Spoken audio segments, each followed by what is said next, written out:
For the News and Observer, I'm Dawn Vaughn, Capitol Bureau Chief and host of Under the Dome, and you're listening to our latest episode for the week of January 15th, 2024. Today, as you're listening on Monday, is Reverend Dr. Martin Luther King Jr. Day, a holiday remembering the late civil rights leader, and of course, a day off for a lot of government workers and public and private sector. So today, I'm joined by our Washington, D.C. correspondent, Danielle Battaglia. And we're going to talk about what's going on with congressional primary races, what Congress is doing right now to mess with the gridlock in an extra way, even more than usual. Later, we'll talk about endorsements at the state level and in Congress and money. And anyway, before we get to all that, we will talk about what the feds are doing now, Danielle. So in DC, where I guess the government is still working. Is it going to be shut down by the time people are listening? Yeah, it's questionable. So we came back into session on Tuesday, I believe. It's been a weird week. And we have until next Friday to fund the government, which I feel like anytime you hear me talk is all I say anymore, because we keep doing continuing resolutions to fund the government. What they did in the very infamous meltdown in October, November, when Representative Patrick McHenry of North Carolina became House Speaker, was they split our government funding into two batches. So there's 4 pieces that need to be funded by next Friday. And then the rest of it's like it's a very complicated process up here, but basically 12 pieces of funding. The other half will be on February 2nd. And so it seemed like on Sunday, we had this very lovely kumbaya of Democrats and Republicans agreeing on what our funding was going to look like. They had this deal made and it was on the table. And once again, as you guys constantly hear me say, the Freedom Caucus came in and said, we're not happy with this agreement. Come back to the table. And we're seeing the same steps that they took in October of blocking the rule, which is basically what allows legislation to move on to the House floor. So Thursday, I believe it was Thursday. No, it was Wednesday. They had to go home without accomplishing any work. They didn't know what they were going to do. They've allowed some legislation to move since then, Thursday and Friday. And we're coming in Monday. They're off. It's a federal holiday. Tuesday, Wednesday, Thursday, Friday, they've got to get this done. And right now it looks like we probably will not come to an agreement. The Senate is trying to do what they can do to get something moving, but we're not sure that the House will agree to that. And there has been speculation about whether this will become another McCarthy ousting where will Johnson keep his job? We don't know. And snow is coming Tuesday, too? Snow is coming Tuesday. It will be the first time in I think they said 725 days we've had more than an inch of snow in D.C. Okay, so maybe that'll make all is calm, type of vibe there. If you all heard with the recording a second ago and sounded like traffic, if those of you watching the video version of this, I'm in the newsroom in downtown Raleigh, and Danielle, of course, our DC correspondent, is up there calling in. So I'm sitting next to the window, and that's what you might hear occasional traffic going by. Usually. So this, you're near the airport, so yeah, different kind of traffic up there. So this is just kind of what things are going to be now, right? For a while, it just seems how Congress's dysfunction is just going to continue, right? It feels that way. I mean, we are down to such a slim majority. And right now we have Steve Scalise, he's a representative in the House. He is out getting a stem cell transplant. So that has dropped the Republicans from only being able to lose 2 votes. And so there is a lot of power for the Freedom Caucus to be able to come in and say, we don't want to do this. We're not going to give you the votes. They can vote with Democrats and make, basically blow up whatever the Republicans are trying to do that they don't agree on. So when you have this slim of a majority, a lot can go wrong. And it's really interesting to watch this because you wouldn't think it would go this way, but they're holding more power than they should be able to hold. So you think that people wouldn't want to join that gridlock, but they do. And they're running for office. And we're less than 2 months out from the primary, a little over a month from when early voting starts in North Carolina. So really, North Carolina's congressional delegation changed a lot this past election, and it's going to change pretty significantly again, right? Yeah, right now we have, and I love covering it this way, it's a 7-7 split. So we've got 7 Republicans and 7 Democrats. The map was changed drastically. So it looks like it will be a 10-3 split with one district that could go either way, and that's Don Davis's district in the far northeast side of the state. We've had Representative Patrick McHenry in the 10th district, Representative my list is so long. It's Patrick McHenry. And then you've got Wiley Nickel, Jeff Jackson, and Kathy Manning all saying we're not running again for re-election. And so we're losing a huge chunk of our delegation, and that has left room for a lot of people to jump into the race and run. So who is this going to favor, you think, by the end of the election? I mean, probably Republicans, I guess, right? I mean, no matter what. It's set up for Republicans to take over the delegation. That's an obvious look ahead and how the legislature set it up. So we will see more Republicans serving on our delegation. I think the NRCC, which is the National Republican Congressional Committee, is expecting to pick up a lot of Republican congressional seats nationwide, and they're counting on that to get a larger majority going forward. And so I think they're hoping for a red wave.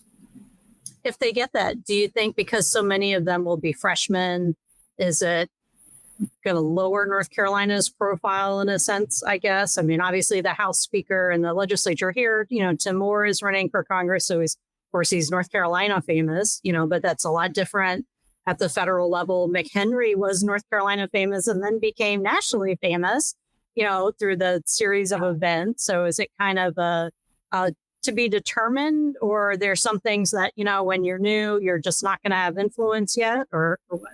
I think it's a grab bag, but losing Patrick McHenry, he's got 20 years experience. That is a huge loss for North Carolina.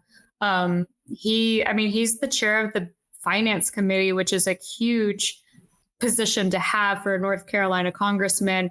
He was interim House Speaker, which cannot be ignored, because he basically was making history by setting up what that position means and entails for the future of our country. And so to lose him is, I will say too, he also had bipartisan support.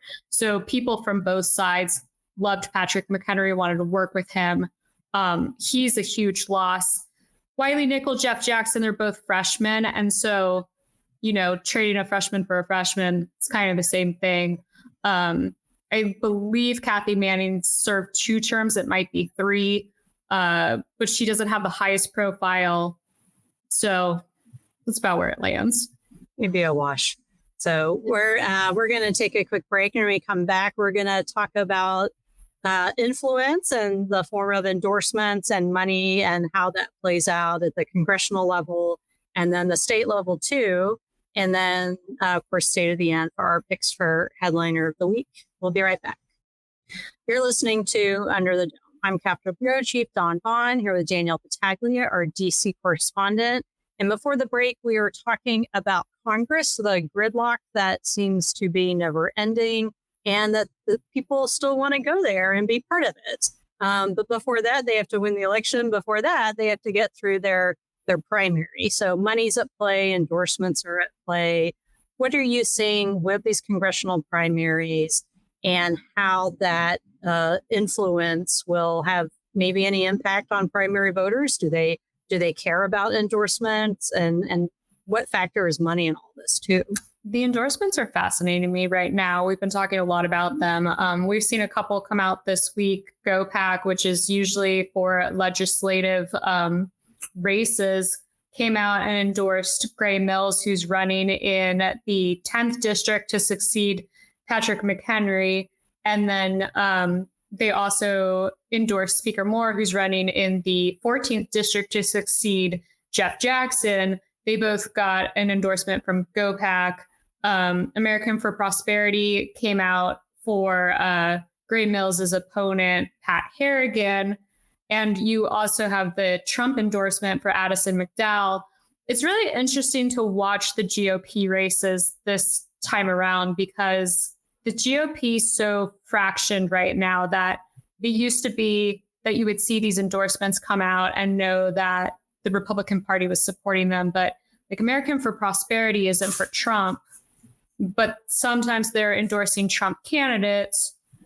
Club for Growth, which is a huge money, they move a lot of money in North Carolina and support candidates like Ted Budd. Ted Budd's always been given money his entire political career from Club for Growth.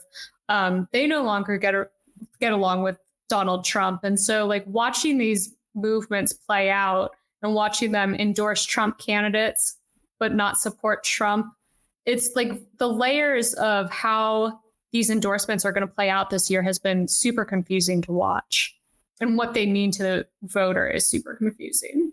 Do you think they're just kind of, it's like the last election, nationally, Trump obviously lost, and a lot of, with the midterms, Trump or MAGA wing candidates lost, but then some won. So I guess the strategists, the operatives are thinking like, well, if we say we don't want Trump, then what about that race where, he actually had a hand in winning? And obviously in North Carolina with the Republican primary for governor, Mark Robinson, Trump didn't use the word endorsement yet, but he, praised Mark Robinson. He had him at Mar-a-Lago, and it's just a matter of time. I assume Trump will probably come down here at some point and, make his official endorsement then. So maybe it carries weight if somebody is already a likely Mark Robinson primary voter, but other candidates, no. I mean, it was very helpful to Ted Budd. It raised Ted Budd's profile in the Senate race in 2022. And that was coupled with Club for Growth, which again is confusing because Trump and Club for Growth no longer get along.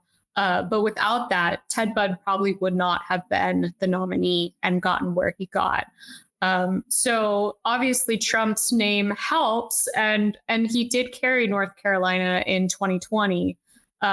But it will be interesting to see how it plays out when he is a candidate again in 2024. And there's so many legal issues going on with him and a lot of drama to see how that plays with voters this year.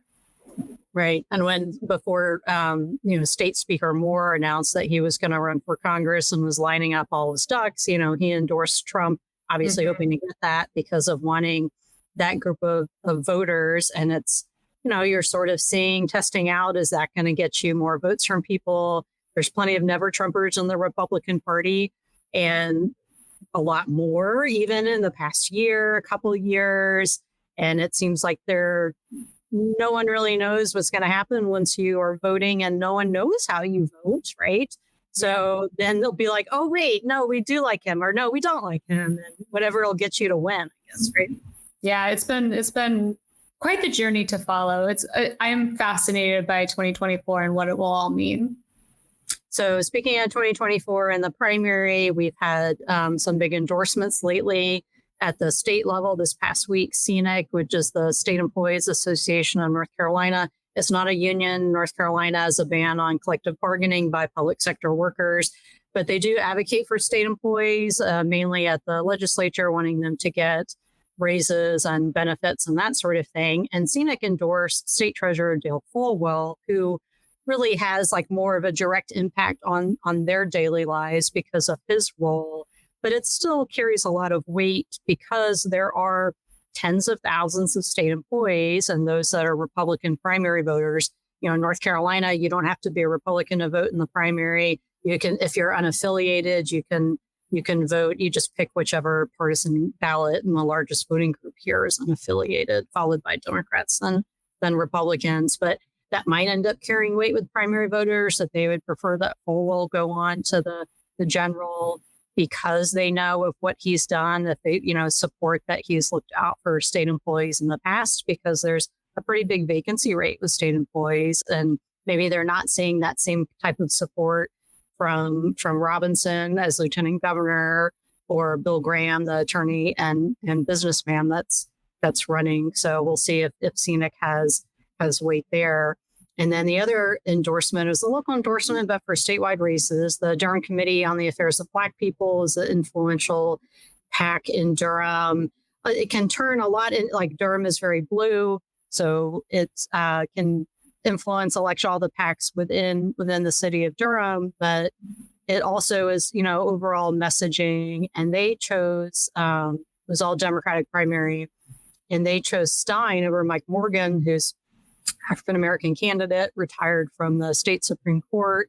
And Attorney General Josh Stein is white. And Morgan and Stein and others spoke to the Durham Committee, an event I covered around the holidays. It wasn't their official pitch and interview, but it was basically the room full of the influential, already, in office, or like the former Mayor Bill Bell was there, that sort of thing, to try to make their case. And what the committee PAC chair told me at the time is, it's the Durham Committee on the Affairs of Black People, whichever, works, the candidate is most beneficial to the priorities of the Black community. And that isn't necessarily a Black candidate. Sometimes it's a white candidate, but also that they want that person to win in the general. So that could have had a hand in Stein, because he has been running, I guess Morgan got in September, right when he left the bench.